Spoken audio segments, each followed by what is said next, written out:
అమ్మాయి పెద్ద కొండ మీద నుండి జారిపోతూ ఆ కొండని పట్టుకుని వేలాడుతూ ఉంటుంది. అప్పుడు ఈ వ్యక్తి ఈమె దగ్గరకు పరిగెట్టుకుంటూ వచ్చి కాపాడడానికి ప్రయత్నిస్తాడు.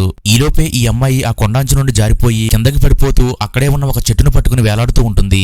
అప్పుడు ఈ వ్యక్తికి ఒక ఆలోచన వస్తుంది. దీంతో ఇతడు అక్కడ నుండి పరిగెట్టుకుంటూ వెళ్లి ఒక పెద్దని చెట్టు దగ్గరికి వెళ్తాడు. అయితే ఆ చెట్టుకు ఉన్న ఓడను పట్టుకుని ఒక్కసారిగా ఇతడు ఆ లోయలోకి దూకేస్తాడు. ఆ తరువాత ఇతడు ఆ కొండను తన్ని వేగంగా ఈ అమ్మాయి దగ్గరకు తిరిగి వస్తాడు. కానీ ఈలోపే ఈ అమ్మాయి తన చేయి జారిపోయి కింద పడిపోతూ ఉంటుంది. దీంతో ఇతడు తన చేతిలో ఉన్న ఓడ నుండి కిందకు జారుతూ ఉంటాడు. అలాగే ఒక్కసారిగా ఈ అమ్మాయి దగ్గరకు దూకి కింద పడిపోకుండా ఈమెను పట్టుకుని మెల్లగా కిందకు దింపుతాడు.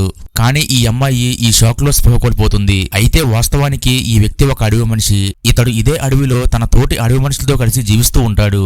అయితే సడన్ గా ఒక రోజు ఆ అడవిలో ఉన్న పక్షులు బెదురుతూ ఉంటాయి. అప్పుడు వీళ్ళు ఏమైందో అని చూడడానికి వెళ్ళగా ఆ అడవిలోకి కొంతమంది వ్యక్తులు వచ్చి అక్కడ ఉన్న చెట్లను నరికేస్తూ కన్స్ట్రక్షన్ స్టార్ట్ చేస్తారు. అప్పుడు ఈ అడవి మనుషులు ఆ అధికారుల మీదకు దాడి చేస్తారు. మిగతా స్టోరీ కోసం వీడియోని లైక్ చేసి ఛానల్ సబ్స్క్రైబ్ చేసుకోండి.